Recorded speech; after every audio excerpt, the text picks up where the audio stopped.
नमस्कार, मैं सुजाता सैनी और आप देख रहे हैं इंडिया स्पीक्स डेली। तो मैं महाकुंभ से लौट आई। लगभग 1 महीने की मेरी यात्रा बहुत उतार चढ़ाव से भरी रही। जाने के समय भी बहुत समस्याएं, वहाँ पर शूट करने में भी काफ़ी दिक्कतें आई। कुछ खट्टी मीठी यादें भी रही। कुछ मैं वहाँ जो लोग जाना चाहते हैं या जा रहे हैं या जाकर जिन्होंने अभी देखा, हम लोगों ने काफ़ी लोगों को मना भी किया है कि अभी आप प्रयागराज मत जाइए, बल्कि अभी कहीं की भी यात्रा मत कीजिए। तो मैं पूरा अनुभव जो मेरा 1 महीने का प्रयागराज में रहा, उसके बारे में आप सभी को बताने वाली हूँ। तो हम शुरू करते हैं। मैंने जिस दिन जर्नी शुरू की थी 15 तारीख को, तो 14 तारीख को मैं ट्रेन में थी और 15 को अगले दिन नेक्स्ट डे सुबह के 6 बजे हमारी ट्रेन पहुंचने वाली थी, लेकिन वो 6 बजे के बजाय 2 बजे पहुंची। तो लगभग 8 घंटे डिले हमारी ट्रेन चल रही थी, बहुत स्लो चल रही थी। तो प्रयागराज स्टेशन पर जब हम 15 तारीख को लगभग 2 बजे उतरे, तो वहाँ से जंक्शन से हम लोगों को, प्रयागराज जंक्शन से हम लोगों को जाना था नैनी में। तो नैनी में पीएससी कॉलोनी में मुझे रुकना था। शक्ति विद्यार्थी जी वरिष्ठ जर्नलिस्ट हैं, संदीप सर, और वो काफ़ी लंबे समय से साथ में काम करते आए हैं, तो उनके घर पर मुझे रुकना था। मैं वहाँ पे रुकी, 1 महीने तक रही। उन्होंने, उनकी पत्नी ने, और साथ में जो उनकी नीस है नितिका जायसवाल, उसने वो मेरे साथ रही। मैं और वो दोनों एक ही रूम में रुकते थे ताकि हम लोग साथ में काम करें। और हम पूरा दिन शूट करते थे, वापस आ करके शाम को हम अपना वीडियोस शेयर करते थे, ऑफिस में भेजना होता था, कुछ एडिटिंग करते थे, कुछ आगे का प्लान बनाते थे। तो साथ में ही हम दोनों एक ही रूम में रुके हुए थे। तो जैसे 15 तारीख को शाम को लगभग मुझे निकलते निकलते, मतलब मुझे 4 तक बज गए पहुंचने में वहाँ पे। और मैंने ओला बुक की थी, और मेरा जो किराया उसमें दिखा रहा था, ओला में रेंट आया था लगभग 350 के आसपास। लेकिन ड्राइवर ने बोला, ओला वाले ने, कि आप 500 रुपया देंगे तो ही मैं आपको लेके चलूँगा, अदरवाइज ये राइड कैंसिल है। तो वहाँ से सफ़र शुरू हुआ कि लूट मार किस तरीके से चल रही है। तो हम वापस मैं घर पहुंची जहाँ मुझे रुकना था, नैनी में सर के घर पे, और वहाँ हमें 500 रुपया उसको देना पड़ा। तो इस तरीके से शाम तक मैं 4 बजे तक, मैं 15 जनवरी को शाम 4 बजे तक मैं वहाँ पे पहुँच गई थी। हमने घर बात की, अगले दिन हमें निकलना था। अगले दिन हम निकले। 16 तारीख को हमने अरेल घाट पर शूट किया। स्टार्टिंग में यानी कि 16 तारीख से लेकर के 23-24 तारीख तक ठीक रहा। जैसे ही मतलब 22 तारीख आई, उसके बाद भीड़ बहुत ज़्यादा बढ़ने लगी, हमें अप डाउन करने में दिक्कत होने लगी, और उसके साथ ही बीच बीच में बहुत लंबे रूट से निकल करके जाना होता था, तो जिसकी वजह से रिक्शा वाले बीच में ही रोक देते थे कि हम उधर नहीं जाएंगे, लेके भी नहीं जाते थे। तो ये सब हमें 23 तारीख से, लगभग 22-23 तारीख से ये शुरू हो गया था। हम लोग वहाँ पर 30 पीपा पुल बने हुए हैं। क्या है कि मेला दोनों तरफ है, गंगा जी के इस तरफ भी, दूसरी तरफ भी, और एक गंगा जी के इस तरफ जहाँ हम रुके हुए थे उस तरफ भी मेला है। तो आधा मेला तो ऐसे है जो मीडिया सेंटर वगैरह बना हुआ बड़ा हनुमान जी मंदिर है। कहते हैं कि बड़ा हनुमान जी मंदिर में आपको दर्शन करने जरूर जाना चाहिए, उसके बिना आपका की यात्रा, प्रयागराज की धार्मिक यात्रा अधूरी होती है, गंगा स्नान आपका अधूरा होता है। तो बड़ा हनुमान जी मंदिर में हम लोग जो को जाना था, उधर हमें अक्षयवट वृक्ष जो है उसका शूट करना था। और वहाँ पर एक लोकेशन थी जहाँ पर भारत के पहले राष्ट्रपति राजेंद्र प्रसाद जी ने वहाँ पर अपना 1 महीने का कल्पवास का समय बिताया था। तो वो एरिया भी उधर ही है, वो अकबर फोर्ट जो जगह है वहाँ पे वो एरिया पड़ता है पूरा का पूरा। तो उधर भी हमें जाना था, तो हमें हर एक तरफ कवर करना था। शक्ति सर की धर्मपत्नी है, उन्होंने मुझे बताया, रश्मि जी ने, कि आप लोग को अगर मौनी अमावस्या का शूट करना है तो आपको पहले ही 3-4 दिन, मतलब 27 तारीख तक आपको उस पार पहुंच जाना पड़ेगा, यानी कि पीपा पुल क्रॉस करके गंगा जी के दूसरी पार जहाँ से शाही सवारियां निकलेंगी, आपको उस तरफ जाना पड़ेगा, और अपने रुकने का इंतजाम दोनों को वहीं करना पड़ेगा। तब तो आप मौनी अमावस्या का वहाँ पे शूट कर पाएंगे। लेकिन ऐसी भगवान की हम लोगों पर ऐसी कृपा हुई कि हम वहाँ पहुँच ही नहीं पाए। नहीं तो जो भगदड़ वाला एरिया था जहाँ पर भगदड़ मची थी, जोशी साइड में भगदड़ हुई थी, उसके साथ ही एक पीपा पुल 7 नंबर का पीपा पुल वो टूट गया था। तीसरी भगदड़ जो हुई थी जो संगम नोज पर हुई थी, जिसका मीडिया ने रिपोर्ट भी किया, क्योंकि वहाँ से वो उस एरिया को मुख्य रूप से प्रसारित किया गया था एडवर्टाइजमेंट के माध्यम से, सोशल मीडिया के माध्यम से। और वहाँ पर विदेशी मीडिया, भारतीय मीडिया, ये वो सभी लोग वहाँ पर मौजूद थे। तो वहाँ जो भगदड़ मची थी उसको छुपाया ही नहीं जा सकता था, इसलिए प्रशासन ने उस भगदड़ को माना कि यहाँ पे भगदड़ हुई है। लेकिन जोशी साइड में जो भगदड़ हुई और उसके अलावा जो पुल टूटा एक, उसमें जो लोग दब करके मरे हैं, कुछ लोग गंगा जी में बह भी गए, उसको प्रशासन ने साफ तौर से मना कर दिया कि हमें ऐसी घटना की जानकारी मिली ही नहीं, किसी ने हमें बताया ही नहीं, फ़ोन ही नहीं किया। तो जब तक मौनी अमावस्या की भगदड़ नहीं हुई तब तक आने का रास्ता भी सेम ही, जाने का भी सेम ही। इनफैक्ट जो पीपा पुल है वो ऐसा था जैसे रेलवे की पटरी होती है, इतना बड़ा था, मतलब उसका चौड़ाई इतनी थी। उस पर भी जाने वाले आने वाले सब एक ही पुल से क्रॉस कर रहे थे। इनफैक्ट वहां पर गाड़ियां भी उसी पुल से क्रॉस कर रही थी। इनके सेम पुल, 30 पुल बने हुए हैं, उन सभी पर इस तरीके से था। कुछ पुल पर मरम्मत चलती रहती थी, कुछ पुल ऐसे थे जिसको मेला प्रशासन ने अपने लिए बुक करके रखा था। उन पर आम लोगों की गाड़ियां, आम लोग पैदल वैदल सब नहीं जा सकते थे, क्योंकि उन लोगों को सामान लाना ले जाना होता था, बहुत सारा टेंट का सामान, बहुत सारा अन्य चीजें वो जाते थे, तो वो बंद करके रखा। तो मौनी अमावस्या वाले दिन क्या हुआ कि उससे एक दिन पहले अमित शाह का आना हुआ। अमित शाह आए थे अपने पूरे परिवार के साथ और वो हम लोग उधर ही थे। अरेल घाट और संगम दूसरी तरफ, ये दोनों गंगा के पैरेलल किनारे हैं, बीच में गंगा जी पड़ती है। तो ये वाला किनारा भी और उधर वाला भी पूरा का पूरा जाम कर दिया था प्रशासन ने, क्योंकि अमित शाह आए हुए थे। 28 जनवरी का दिन उन्होंने चुना, मौनी अमावस्या से पहले का। वो चाहते थे उसको पहले कर सकते थे या फिर बाद में कर सकते थे, लेकिन उन्हें मौनी अमावस्या वाला दिन चुना। और हम लोग जिस घाट पर होते थे, अरेल घाट पर, वो वीआईपी घाट भी कहा जाता है। जितने वीआईपीज हैं उनके लिए अलग से घाट बनाया हुआ है, तो उसका कुछ सेंस हमें समझ नहीं आता। जब वहाँ पे आने जाने की किसी की कोई रोक नहीं है तो वीआईपी घाट का मीनिंग क्या हो गया फिर, और वीआईपी घाट क्यों? वहाँ पर हमने इलाहाबाद हाई कोर्ट का भी टेंट देखा, हमने वहां पर ऐसे ऐसे पंडाल देखे जिनका कोई औचित्य ही नहीं है।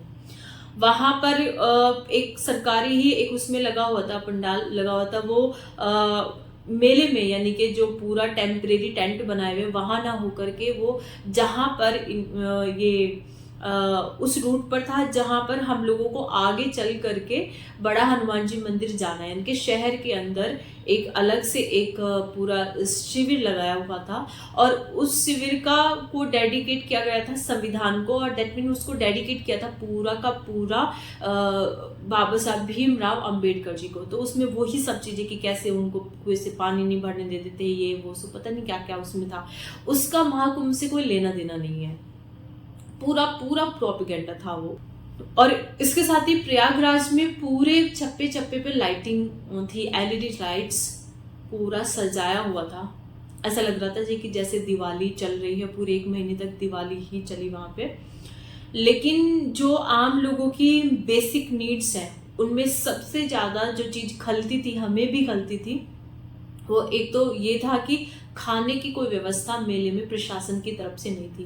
प्रशासन अगर चाहता तो मेले में जो घाट थे, घाट के पास और उसके अलावा घाट से अलग भी अंदर की तरफ पूरा मेला जो बनाया हुआ था, सेक्टर 22 से लेकर के मतलब 25 से लेकर के आगे सेक्टर 12 तक 11 तक, जो पूरा अंदर गंगा जी के मैदान को बुक करके उसमें बीच में शहर की तरह ही बसाया हुआ था अंदर की तरफ वो मेला। और ये सेक्टर गंगा जी ऐसे जा रही है और ये सीधे ऐसे जाते थे अंदर, टी पॉइंट पे ऐसे अंदर जाते थे, सारे के सारे सेक्टर अंदर जाके निकलते थे। तो वहां पर कहीं पर भी हमने खाने के इंतजाम ऐसे नहीं देखे जो गवर्नमेंट की तरफ से हो। वहाँ भंडारे चल रहे थे, लेकिन जरूरी नहीं है आपको आसानी से, आप पैदल चल रहे हो तो आसानी से भंडारा मिल ही जाएगा। स्टार्टिंग में लोग भंडारे को लेकर उत्साहित थे, जो संस्थाएं भंडारा दे रही थी, लेकिन 25 तारीख के बाद जिस तरह की भीड़ उमड़ी तो उस टाइम पे हमने ऐसे भी देखा कि कुछ जो जगह चिन्हित की गई थी, जैसे फलाहारी बाबा का सोमेश्वर नाथ के पास में था, उन अरेल घाट के पास में था, तो उनका बंद ही रहने लगा था, क्योंकि इतनी ज़्यादा भीड़ और अकेला एक ही संस्था जो है थोड़ा सा छोटा सा भंडारा वो बना के दे रहे हैं, लोगों को खिला रहे हैं, तो इतना लोगों का पेट नहीं भर सकते। छीना झपटी भागा दौड़ी बहुत हो गई थी, तो वो लोगों का भी उत्साह चला गया था, उन्होंने बंद कर दिया था। एक और चीज़ उसमें हमने न्यूज़ में इधर उधर से सोशल मीडिया में देखा कि RSS वाले बहुत सेवा करें, पर ट्रस्ट में पूरे के पूरे 1 महीने के ट्रिप में मैंने कहीं पर भी RSS वाले नहीं देखे कि वो कहीं पर कोई सेवा दे रहे हैं। कहीं पर उनका टेंट लगा है, ऑफकोर्स उनके वैसे तो टेंट लगा हुआ था, लेकिन वो लोग जैसे दिखाया, एक आध न्यूज़ ही देखी मैंने कहीं पे सोशल मीडिया पे, मतलब कि RSS वाले बहुत सेवा करें, पर पता नहीं कहाँ कर रहे थे, वो हमें कहीं दिखे ही नहीं, मिले ही नहीं। तो अगर आप जाएंगे तो सबसे पहले तो वहाँ पे करना ये है कि आपको नीचे बैठने के लिए कुछ नहीं मिलेगा, तो आपको वहाँ बैठने के लिए अपने साथ कोई पॉलीथीन बड़ी सी उसकी क्या बोलते हैं शीट लेके जानी पड़ेगी प्लास्टिक की, ताकि आप उसको बिछा करके बैठ सकें। अपने पास पानी की बोतल एटलीस्ट, और साथ में खाने के लिए कुछ आपको पहले से ही घर से बना के लेके जाना पड़ेगा, क्योंकि मेले में अंदर जाते ही जैसे ही आप पुल क्रॉस करेंगे, पुल भी पैदल ही क्रॉस करना था, और पुल क्रॉस करेंगे 1 किलोमीटर लंबे तो पुल ही थे, सबसे ज़्यादा लंबा पुल 1.5 किलोमीटर लंबा था, तो 1 से 1.5 किलोमीटर लंबे तो पुल ही थे। पुल से पहले कम से कम 500 मीटर अंदर की तरफ आपको पैदल चलना पड़ेगा। इनफैक्ट हम तो 1 किलोमीटर अंदर ही पैदल चलते थे, फिर 1 किलोमीटर लंबा पुल क्रॉस करते थे, उसके बाद 3 किलोमीटर एटलीस्ट अंदर जा करके हमें रिक्शा वाला मिल पाता था कि इस पॉइंट तक मैं आ सकता हूँ, इससे आगे मैं नहीं आ सकता, क्योंकि एक बार मेला से जरा से एग्जिट हो गए तो जो वहाँ पे जो पुलिस वाले वहाँ तैनात थे वो अंदर नहीं आने देते और वो आपको बाहर ही निकाल देते हैं। तो मेले के अंदर जो भी लोग ट्रांसपोर्ट की सुविधा दे रहे हैं, चाहे वो बाइक राइड पे दे रहे हों, चाहे वो ई-रिक्शा पे दे रहे हों, वो लोग मेले से बाहर आपको छोड़ने नहीं आएंगे, वो मेले के अंदर ही आपको जहाँ जाना है वहाँ तक भेज देंगे। एवरी डे का हमारा कितना किराया लगता था, हमारा 6-7 गुना ज़्यादा लगता था। अगर हम लोग जैसे शंकराचार्य जी के यहाँ शूट करने के लिए गए थे, हम इंटरव्यू के लिए गए थे, तो सेक्टर 12 में हम जा रहे हैं और वो हमें सेक्टर ये 22 से या सेक्टर 22 से 21 से हम वो पकड़ते थे ई रिक्शा, तो वहाँ से लेके सेक्टर 12 तक जाने का वो हमारा 400 रुपया लगता था, ये मैं सच बता रही हूँ। और इस सेक्टर 20 तक और 18-19 तक यहाँ तक जाने के लिए 200 रुपये लगते थे 2 लोगों के। तो यही वहाँ पे प्राइस इसी तरीके से चल रहा था, सब मतलब अपने मुंह जबानी बार्गेनिंग करके, नहीं इतने में जाएंगे, नहीं इतने में जाएंगे। फिर और दूसरा ये भी था कि आप अगर मना कर दोगे तो वो नहीं जाएगा, फिर बोलेगा नहीं मैं नहीं जा रहा हूँ, फिर उसके बाद दूसरा भी सेम ही करेगा, तो फिर आपको टाइम पे पहुँचना था तो जाना पड़ता था। तो ये चीज़ें वहाँ पे बहुत ज़्यादा गंदे लेवल पे चल रही थी। कुछ लोग ऐसे भी थे जो फ्री राइड दे रहे थे, लेकिन वो बहुत कम लोग थे। प्रयागराज के लोगों को 2-3 दिन की तो छुट्टी लेनी मिली उनको। प्राइवेट गवर्नमेंट जितने ऑफिसेस थे वो मौनी अमावस्या से 1 दिन पहले और 1 दिन बाद इस तरीके से बंद हो गए थे। एटलीस्ट 3 दिन की छुट्टी उन लोगों की रही मिनिमम मौनी अमावस्या के समय पर।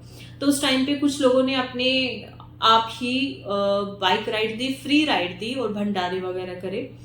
तो उसमें कोई एक व्यक्ति थे जिनका हमें पता चला था कि उन्होंने 15,000 तक का पेट्रोल अपना लगा दिया है, और वो मेले में कहीं पर भी, मतलब शहर में कहीं पर भी खड़े हो आप, हर जगह आपको मेला जाने वाले लोग, वहाँ से वापस आने वाले लोग पूरा शहर में दिखते ही थे, पूरे शहर में पैदल जा रहे हैं, आ रहे हैं।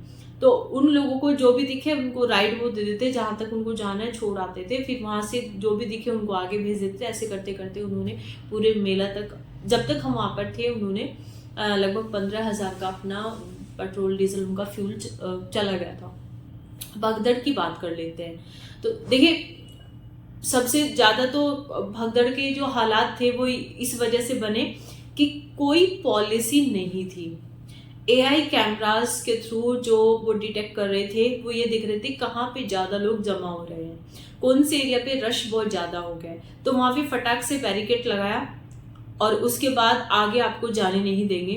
तो वो पर्सन जो उस बैरिकेड के 1 किलोमीटर के अंदर फंस गया भीड़ के बीच में, सभी लोग आपस में, वो व्यक्ति ना पीछे जा सकता है ना वो आगे जा सकता है। तो इस वजह से भी बहुत सी जगह पे पर हाथापाई पुलिस वालों के साथ हुई, और उस जगह पर आम जनता को तो ऐसे फंसा दिया, रोक दिया, लेकिन उनके बीच से बड़ी बड़ी गाड़ियां निकल रही, उन गाड़ियों में इक्का दुक्का लोग बैठे हैं वीआईपीज। तो उससे भी लोगों ने फिर पत्थर बरसाने शुरू कर दिए, वीआईपीज जो आ रहे हैं उन पे लोग झल्लाने लगे। तो वो चीजें मौनी अमावस्या से पहले तक ये सब चलता रहा।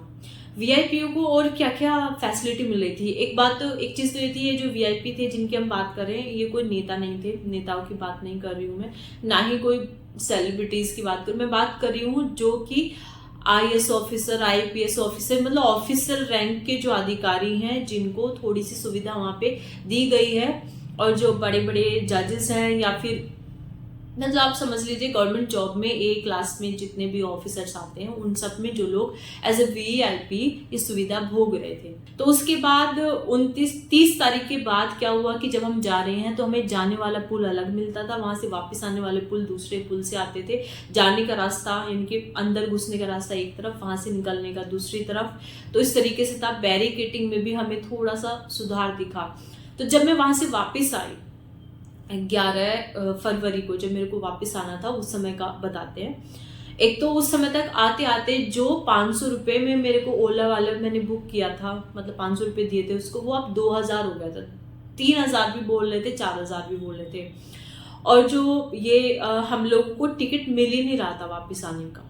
बड़ी मुश्किल से तुक्का फिट हो गया, या समझ लीजिए कि किस्मत बढ़िया थी मेरी कि सर एक दिन बैठे उन्होंने बुक कर दिया कि अरे हो गया।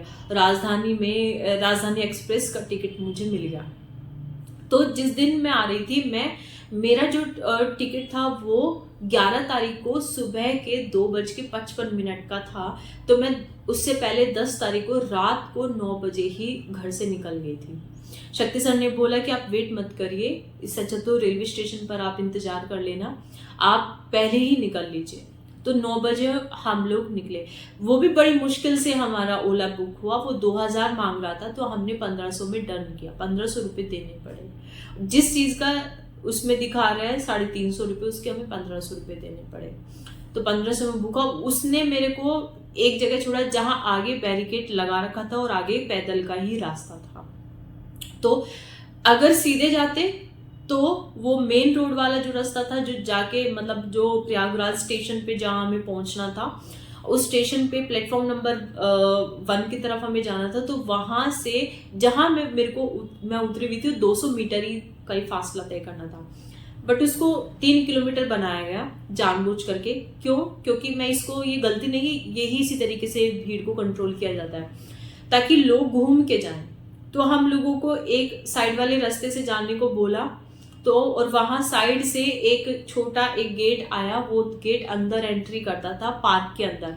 तो ये पार्क और जो प्रयागराज स्टेशन है, ये दोनों आपस में लगे हुए हैं। तो पूरा पार्क, पहले हम वहां ऐसे चले साइड में रोड में, फिर अंदर से ऐसे पार्क में एंट्री किया। पार्क में 2-2 लोग ही साइड बाई साइड चल के अंदर घुस सकते थे। तो इसकी वजह से भीड़ जो हैवी हो रही थी, वो 1 बाय 1 लोग अंदर जाते गए। तो अंदर गए। अंदर से फिर हम लोग पूरा का पूरा उन्होंने पूरा क्रॉस करवाया, पूरा ऐसे गोल गोल घूम के वापस से जिस जगह पर, जहां पर ये मतलब जहां पर यहाँ पर ये गेट है, उसका क्या बोलते हैं, ये पार्क का, और ये एंट्री है पार्क के साइड में सामने प्लेटफॉर्म के अंदर, यानी कि स्टेशन के अंदर।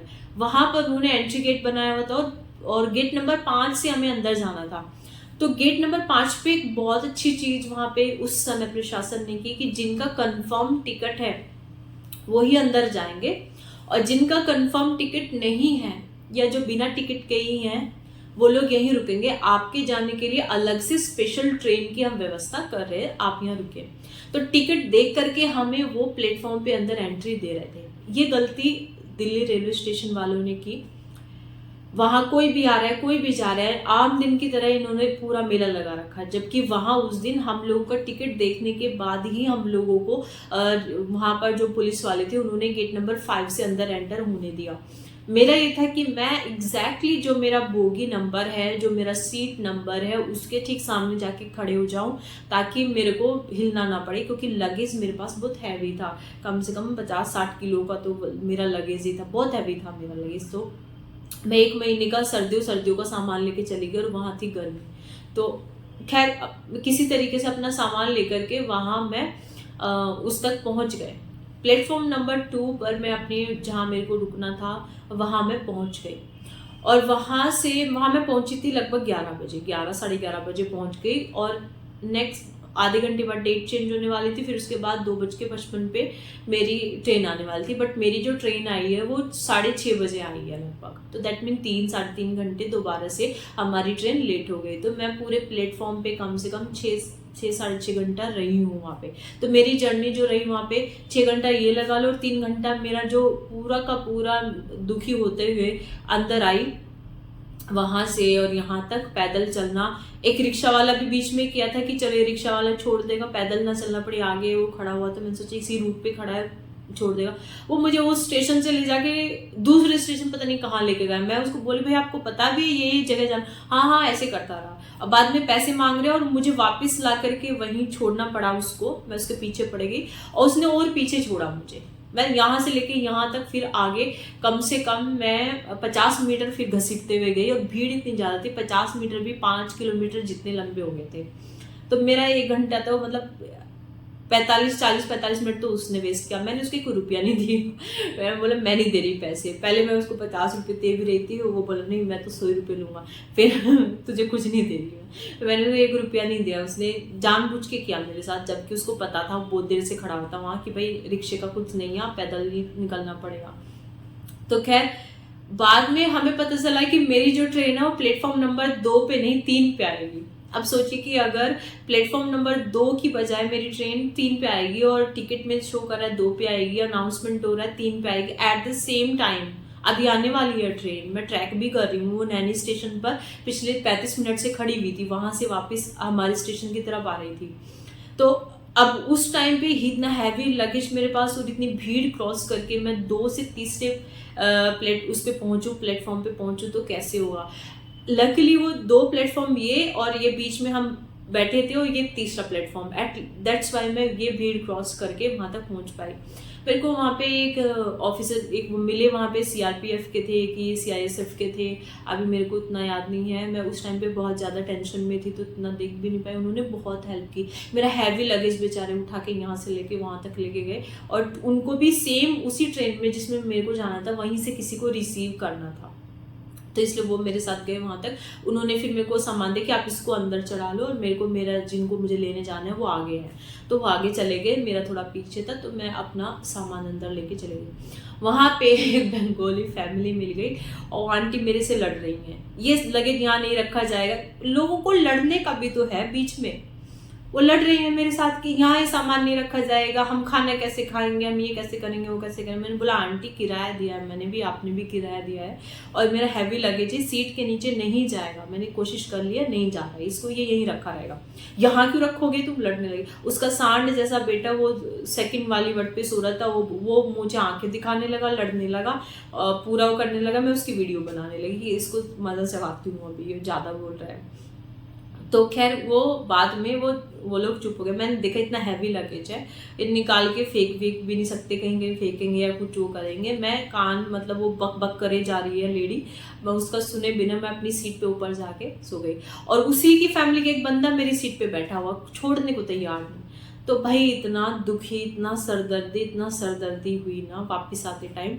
लेकिन वापस आते टाइम रेलवे ने वहाँ पर प्रयागराज स्टेशन पर बहुत अच्छे से भीड़ को हैंडल किया, नहीं तो इतना भीड़ थी ज़रूर वहाँ पे भगदड़ मच सकती थी, क्योंकि लोग। और दूसरी बात ये थी कि हम लोगों के साथ ऐसा नहीं हुआ जो दिल्ली में रेलवे स्टेशन पर लोगों के साथ हुआ कि जिनकी टिकट थी वो तो चढ़ नहीं पाए, और जो फ्री फ्रंट में चढ़ गए, और जनरल की टिकट इन्होंने 1200-1500 अलग से निकाल के बेच दिए। एक्स्ट्रा टिकट क्यों लोगों को बांट रहे, वो भी जनरल बोगी के इतने टिकट इन्होंने काट दिए उस ट्रेन में जिसमें भगदड़ मची है दिल्ली में।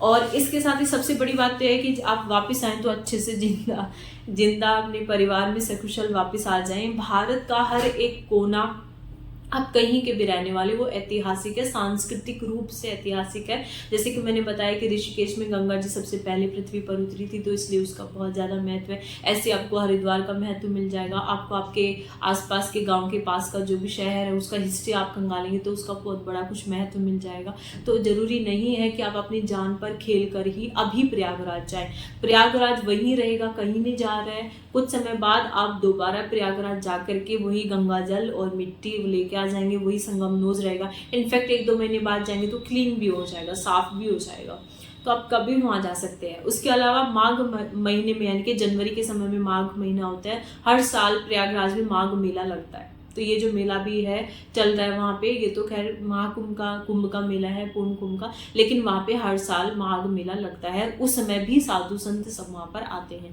तो जो लोग अभी चूक जाएंगे तो वो अगले साल जनवरी में फिर से जा सकते हैं, अगर उन्हें साधु संतों के दर्शन करने या मेला ही इस तरीके से घूमना है। अच्छे से वो लोग मेला को इंजॉय करते हैं और उसमें थोड़ा भीड़ कम आती है, तो उसमें और अच्छे से काम, मतलब और अच्छा आपको लगेगा घूमने फिरने में।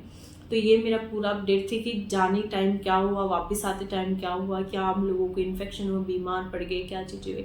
तो आप सब लोग अगर कुछ कमेंट करेंगे कि आपको कुछ स्पेशली कुछ पूछना है तो उसके आंसर में भी मैं एक वीडियो बना दूंगी। बट सेफ रहिए, याद रखिए कि आपके यात्री अपने सामान की, अपनी जान और माल की रक्षा खुद करें, उसके लिए वो खुद जिम्मेदार है। यही इस महाकुंभ में हो रहा है, आपको खुद अपनी रक्षा करनी पड़ेगी, प्रशासन के भरोसे मत जाइए।